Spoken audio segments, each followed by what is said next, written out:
تعالى في القرآن المجيد وفي الفرقان الحميد بعد أعوذ بالله من الشيطان الرجيم بفضل بسم الله الرحمن الرحيم لقد كان في يوسف وإخوته آية للسائلين صدق الله العلي العظيم وقال النبينا صلى الله عليه وسلم إن الله جميع يحب الجمال أو كما قال عليه الصلاة والسلام அளவிலா அருளும் நிகரில்லா அன்புடையோனும் ஆகிய அல்லாஹ்விற்கே புகழும் புகழ்ச்சியும். அவனின் அருள் நம் உயிரினும் மேலான முத்து முஹம்மது ரசூலுல்லாஹ் ஸல்லல்லாஹு அலைஹி வஸல்லம் அன்னாரின் மீதும் அன்னாரினுடைய அடிச்சுவடுகளை அப்படியே அடிவிடராமல் பின்பற்றி வாழ்ந்து வழிகாட்டிய உத்தம சத்திய சஹாபாக்கள் தாபியீன்கள் தபா தாபியீன்கள் அவுலியாக்கள் நாதாக்கள் சுஹதாக்கள் உலமாக்கள் நம்மவர்கள் நல்லோர்கள் குறிப்பாக இந்த தராவீகிலே அங்கம் வகித்திருக்கும் நம் அனைவர்களின் மீதும் என்றென்றும் என்று நிலவட்டுமாகுக.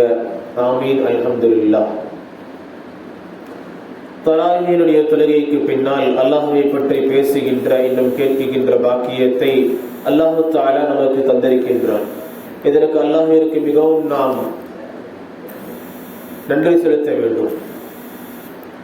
இன்றைக்கு நாம் பார்க்க போகிறது யார் என்று சொன்னால், உலக பேரழகர், உத்தமர், கனவுகளுக்கு விளக்கம் சொல்லுவதில் வல்லவர், இளமை காலத்தில் கருப்பொழுக்கத்தை பேணி வாழ்வதில் சிறந்தவர் என வரலாற்றில் பெயர் பெற்ற ஹஜ்ரத் யூசுப் அலைஹிஸ்ஸலாம் அன்னவர்களை பற்றி இன்று நாம் பார்க்க போகின்றோம்.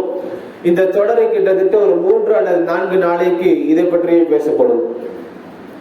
ஹஜ்ரத் யூசுப் அலைஹிஸ்ஸலாம் அன்னவர்கள் இந்த உலகத்திற்கு எத்தனாவது நபியாக இறக்கப்பட்டார்கள் என்பதாக பார்த்தால், ஹஜ்ரத் யூசுப் அலைஹிஸ்ஸலாம் அன்னவர்கள் இந்த உலகத்திற்கு 11வது நபியாக வந்திருக்கின்றார்கள். இன்னும் ஹஜ்ரத் யூசுப் அலைஹிஸ்ஸலாத்தினுடைய தந்தையின் பெயர் தான் யாக்கூப் அலைஹிஸ்ஸலாம். யாக்கூப் அலைஹிஸ்ஸலாத்திற்கு மற்றொரு பெயரும் உண்டு, இஸ்ராயில் என்பதாக. ஹஜ்ரத் யாக்கூப் அலைஹிஸ்ஸலாத்திற்கு 12 ஆண் மக்கள் இருந்திருக்கின்றார்கள். இந்த 12 ஆண் மக்களுக்கு யூதர்கள் என்று பெயர் சொல்லப்படும். நம் காலத்தில் யூதர்கள் என்று யார் என்று நம்மிடத்தில் கேட்டால் ஹஜ்ரத் மூசா அலைஹிஸ்ஸலாம் அவர்களின் கௌம் என்பதாக நாம் கூறுவோம். ஹஜ்ரத் மூசா அலைஹிஸ்ஸலாம் அவர்களின் சமுதாயத்தினர்கள் என்பதாக நாம் கூறுவோம். ஆனால் ஹஜ்ரத் மூசா அலைஹிஸ்ஸலாத்திற்கு முன்னால் யாக்கூப் அலைஹிஸ்ஸலாத்தினுடைய காலத்திலிருந்து இந்த தொடர் ஆரம்பித்து விட்டது. இன்னும் அல்லாஹ் தஆலா தனது திருமறையிலே ஹஜ்ரத் யாக்கூப் அலைஹிஸ்ஸலாத்துடைய மகன்களை பற்றி கூறும் பொழுது இப்படி கூறுவான், யா பனி இஸ்ராயீல, இஸ்ராயீலின் மகன்களே என்பதாக அல்லாஹ் தஆலா தனது திருமறையிலே ஹஜ்ரத் யாக்கூப் அலைஹிஸ்ஸலாத்துடைய மகன்களை பற்றி கூறுவான். ஹஜ்ரத் யாக்கூப் அலைஹிஸ்ஸலாத்துடைய மூத்த மகனுடைய பெயர் தான் யஹூதா என்கின்ற பெயர்.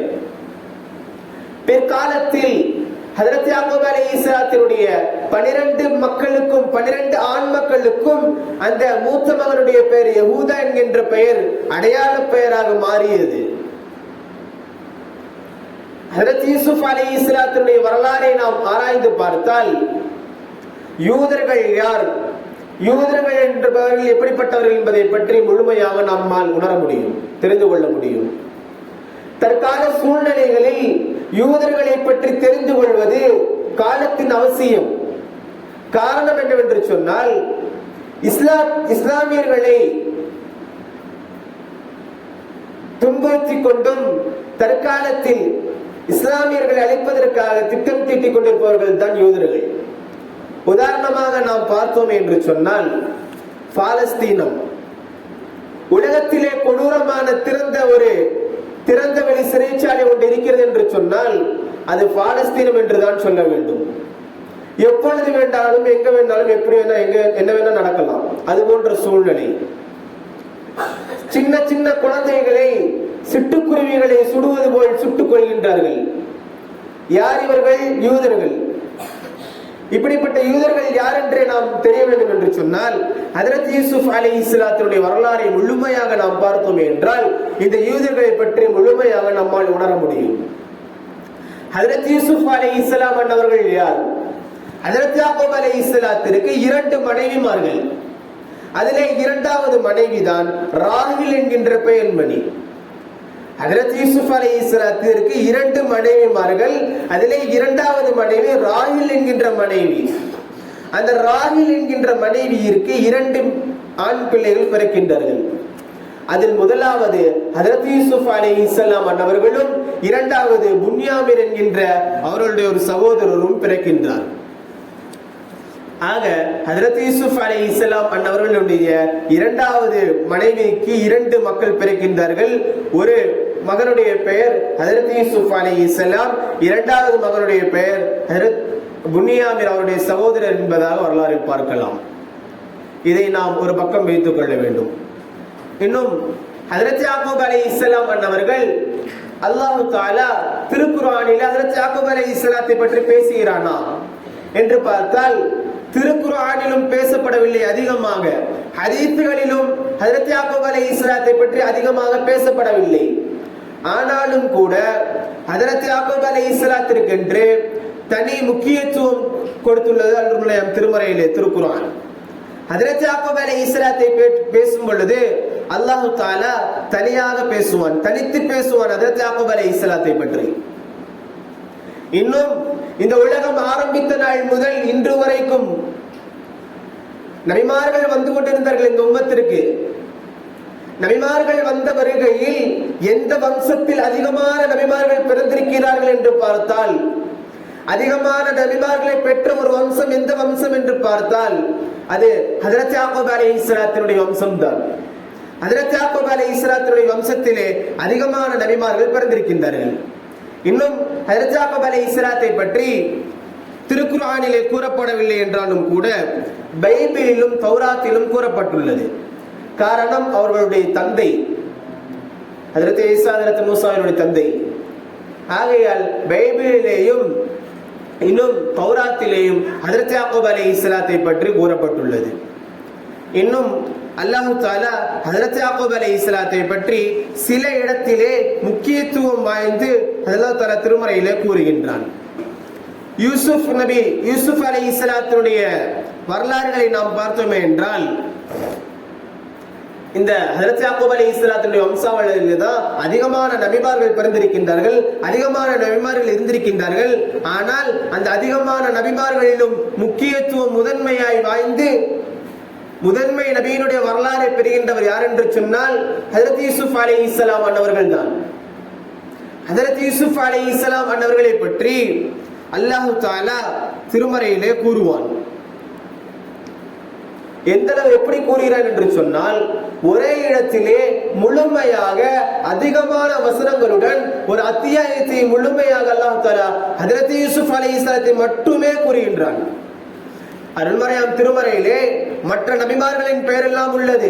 ஹஜ்ரத் ஆதம், ஹஜ்ரத் ஈசா, ஹஜ்ரத் மூசா எல்லா நபிமார்களின் பெயர்களையும் எல்லா நபிமார்களின் வரலாறுகளையும் பேசுகின்ற குர்ஆன் இங்க கொஞ்சம் பேசும், அங்க கொஞ்சம் பேசும், கொஞ்சம் கொஞ்சமா எல்லா இடத்திலையும் பேசும்.